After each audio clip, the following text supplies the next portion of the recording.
What's going on, guys? This is Empty Box, and welcome to the Cult of the 037. Thud, thud, thud. Beep, beep. In this video, we're going to be talking about the newly released into early access Assetto Corsa Rally. Yes, that means that there are now 2 Assetto Corsa games in early access. However, this one is developed by Supernova Game Studios using the physics engine that Kunos has developed. This is aiming to be the de facto hardcore rally sim, currently featuring 10 cars as well as about 30 kilometers of real-world rally roads. And eventually, once it hits full release, they aim to have over 30 cars as well as 120 plus kilometers of open rally roads. All this is powered by the wonderful, groan-inducing, welcome to modern gaming Unreal Engine 5. More on that later. So with the back of the box, no pun intended, features out of the way, let's go ahead and talk about what makes a racing sim the racing sim, and that is the physics and the driving. I feel like beginning the discussion of how this game drives with starting with a simple statement. In every single rally game, including Richard Burns Rally with the Rally Sim Fans patch and New Generation Physics, Tarmac Rally makes me want to punch myself in the nuts repeatedly because I just absolutely hate it. This game, I'm not saying I like it, but I don't want to punch myself in the nuts. The easiest way for me to explain this is I feel like in basically every other racing sim, rally sim, when you are doing tarmac rallies, you end up going really fast because you have a ton of grip, and every single game out there, it feels like as soon as you hit like 80 miles an hour, the car just goes to absolute crap, and it's not a well-developed race car, and it has somehow even less grip and capability than your average road car at that speed. Or alternatively, you don't have this problem, and then it feels like you're watching paint dry. It's much more, I need to pay attention to the pace notes to not end up flinging myself into the trees versus if I miss a bump, I'm going to end up getting launched like an AIM-120. Given that they're running this game on the Kunos physics engine, I suppose it's not really any surprise because that's what they did. Tarmac Racing Sims is where this physics engine started, so makes perfectly good sense that this actually works out pretty well here. All my homies remember Netcar Pro with Trento. As for the far more interesting surface, yeah, it's pretty dang good. This is much more in line with what you can expect from Richard Burns Rally and the modded version of Richard Burns Rally that you can expect, where you will be tap dancing on them pedals, you will be using a deft touch and having a blast. You will be feeling like a little ballerina when you're doing it right, and that's just glorious. One of the things I find particularly great with this engine and the way it works in terms of the physics and the driving is you can tell that the car is absolutely fighting and clawing for grip. Especially with the 037, you will hear the revs jumping all over the place. This isn't like Richard Burns Rally with rear-wheel drive where when you get wheel spin, the revs just shoot up to the moon and nothing happens and you just go nowhere and you just know instinctively, oh hey, I need to back it off. This is, you can tell that the car is absolutely clawing its way through the surface. In my opinion, this is the game that we've been waiting 20 years for on this front. However, I do have an issue, and that is the force feedback. I'm using the Simagic Alpha Evo wheelbase with the GT Neo steering wheel. This wasn't on my radar, so I typically don't need a round wheel for 95% of the racing sims that I do, and in hindsight, boy, that would have been really handy, but yeah, here we are. I mean, the force feedback is quote-unquote there. I can feel some centering forces, I can feel rocks and jostles and bumps and all that stuff. However, it's not very communicative and I can't really use it to drive the car in any fashion. Easiest way for me to sum this up is, in my opinion, wet gravel with an absolutely flooded track and puddles all over the place. Basically, you should be running through like a swampy mud bog at that point, compared to dry pavement, do not feel anywhere near as far apart as they possibly should. But really though, driving the 037 in this game gives me the same warm fuzzy feelings I get with the Rally GT cars in Richard Burns Rally, so I'm highly looking forward to the hopeful day that we get some awesome rear-wheel drive GT cars to fling around on some mud, because that's just the way you should be doing it. At this point, I would like to take a break and talk about the abomination that is Unreal 5. For reference, I'm running 9800 X3D with a 4070, which, yes, I know it's a very weird, strange pairing because the 4070 wasn't even a particularly great card when it was brand new. However, it was one of those screaming Walmart clearance deals, so that's how I ended up with this weird spec. Running triple 1440 monitors, I'm running everything turned to like low and very low, which is absolutely absurd in my opinion, because this is a rally game. There's no other cars out there on track. The environments, yes, they have a lot of stuff going on, but if you get up close to the trees, they are N64 quality trees and textures. Where is the frame rate going? Of course, we all know this is Unreal 5. The frame rate just disappears into the void, never to be seen again, and band-aided with frame generation. Welcome to modern gaming. In my opinion, for a racing sim, one of the most critical features of a graphics engine is good image quality. I don't mean great visuals, I mean good image quality. I want sharp and crisp, easy to decipher what I'm looking at, no smearing, no smudging, and half of this time, because of the graphics engine that they are running, this thing looks like absolute early 2000s LCD screens. It just boggles the mind. Now I'm going to pump my brakes here on this rant. There's a lot of people that have been saying that this game runs really well and it's surprisingly well optimized. Which is not my experience at all, and it seems like there's this thing going on where half of the people say it's incredibly well optimized and half of the people say this game runs like junk, and I did have an issue with my triple screens being detected and things just not working out right. I was having the game map itself to like 2/3 of each monitor with my desktop background in between, like pretty regularly when I first played this game. When I would change resolutions to try and run this game at 1080p with 3 monitors, across the 3 monitors, the game would just straight up freeze my whole system when it tried to exit and change the resolution back. It just flat out refused multiple times. So I have to wonder if maybe the reason why this game is not really running as good as you would expect a game like this to run, and why the difference between what people are saying is so big, is perhaps there's an issue with the triple screen rendering and it's currently bugged and there's some sort of issue going on that they need to take a look at. And maybe, hopefully, eventually, if that is the issue, that could be solved and addressed and therefore make everybody's experience a little bit more consistent. And again, I will say, just in the interest of fairness and crediting things where things are due, I did turn up the graphics in this just to see how good this game could look, and my system was running at like 32 FPS, which is basically entirely 100% unplayable, and yeah, it did absolutely look gorgeous. But again, it was absolutely unplayable, and it's a real shame.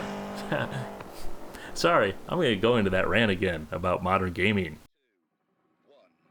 I'm going to go ahead and talk about a couple of random things all over the place here in this section of the video real quick. Some of them are bugs and some of them are just comments and feedback. A bunch of the cars seem to be using snow or ice tires right now in terms of the visual models, which means like the Stratos looks like a hovercraft out there rolling around on pizza cutters. It's pretty funny. Don't think it's a physics thing. I think it's just purely a graphics model thing, but you know, hey. It really bothers me that I have to go ahead and select a car and then go to like a showroom type display, if you're familiar with Assetto Corsa, and then like press another button to select the car. I just want to select the car from the menu without having to go to a load screen to select the car that I want to select. It would be really handy to be able to select the audio output device on a per game basis. That's something that's very handy to have. A lot of games don't implement that.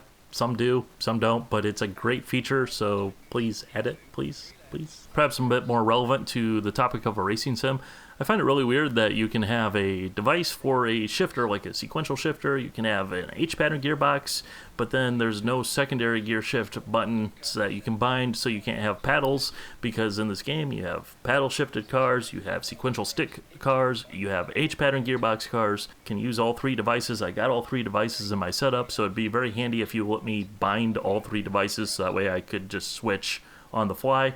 For right now, I'm basically saying I'm just going to use a sequential stick anyways because it's more fun, and I think it's really only the Zara WRC car, or whatever the hell that thing's actually called. Pardon my French. Multiple levels right there, but you know, long term, when there's more cars that have, you know, the paddle shifters, that will probably be something that we do need really badly. And again, another thing, just randomly unrelated to anything, one of my pet peeves with the original Assetto Corsa was when you would just get random windshield damage, which made no sense 99.9% of the time. And while yes, this being a rally sim is far more reasonable to expect to acquire windshield damage in the grand scheme of things, so actually this might come good here. However, I still have had a couple of times where I've hit a tree or something in a way where like I get random cracks in the windshield that just make no sense at all, or you hit a bump the right way and just like, oh hey, my windshield just like exploded on me. Like it's a little overdone, it's a little ridiculous, and it's a little annoying, but Again, pet peeve. The last thing I want to mention in this section of the video with all the random stuff, the code driver. The code driver I find is fairly good. It works pretty well and pretty consistent. I haven't had a lot of like, what the heck is that corner call? Like, generally, you know, if you tell me break, there's a reason why, and I'm just going to trust that I should be told to break. Don't cut means don't cut for a reason, you know, stuff like that. It makes sense, and it's actually far easier to be like, okay, you know what, break means there's something on the other side of that corner that I need to pay attention to, so I'm just going to trust the process. That's great. However, there's the issue of there's a lack of granularity in when you get the pace note calls, in my opinion. By default, I feel like you don't get the calls early enough, and if you change the setting to make it so that way you get the pace note calls earlier, it feels like they're so early that I can't possibly keep track in my mind of what in the world is going on. Like, there's a middle zone that would have been absolutely perfectly happy for me. Instead, I find myself using the normal default and then just turning the pace note display on so that way I can actually tell where I'm at, which it really bothers me. It really drives me crazy. I don't want to have to do that, but I feel like as it is right now, that's the best option for me personally. I understand, though, rally games are difficult in this sense because every driver is going to have a different perspective on this one, and pace notes are one of those things that are really, you know, personalized to each driver in the real world, and we're just kind of having to make do with an imperfect system, but that's just my 2 cents on it. At this point, I want to go ahead and talk about the more long-term future of this game. This is the biggest question mark I have for Assetto Corsa Rally in the medium term and especially the long term. What is going to be the gameplay in this game?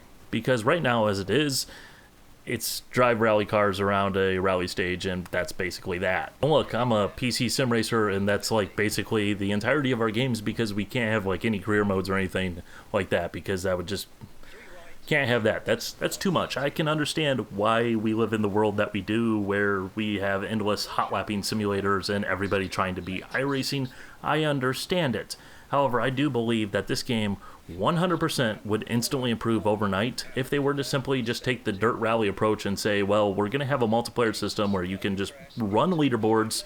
We're going to have something new every single day. We're going to have, you know, a daily rally. We're going to have weekly rallies. We're going to have monthly rallies. You get one shot, make it count, see where you come out the other side. They could easily do something where they tie your leaderboard results to like some sort of ranking so that way you can see if you're improving or not. And I think that would make the reason to play the game far more interesting and exciting besides just, well, it's incredibly fun to drive sideways as fast as you possibly can in cars that are basically freaking missiles. I've seen this discussed before. It's been brought up with this game, and I believe the official word is it wasn't planned. It wasn't something that they went into, you know, development of this game attempting to replicate or planning to replicate, but it seems like maybe there's a discussion that can be had there, and maybe we can change their minds. So I would highly implore people to go ahead and say that this game really needs to have a reason to play it besides just it's fun to play. And this is the point of the video where I want to say I hope to goodness this game ends up having mod support, or at least modability, and not the developer and the publisher standing in the way of cool stuff happening to this game. Because realistically, games like this are very few and far between, and it's a very unique thing that there's not a lot of market competition for. If they play their cards right, people will be buying this game 20 years from now because this will be the next best option. So wrapping things up here before I let replay go on so that way you guys can see the sounds and the audio and the visuals and all that stuff for themselves, because it all speaks for itself anyways, for better and for worse.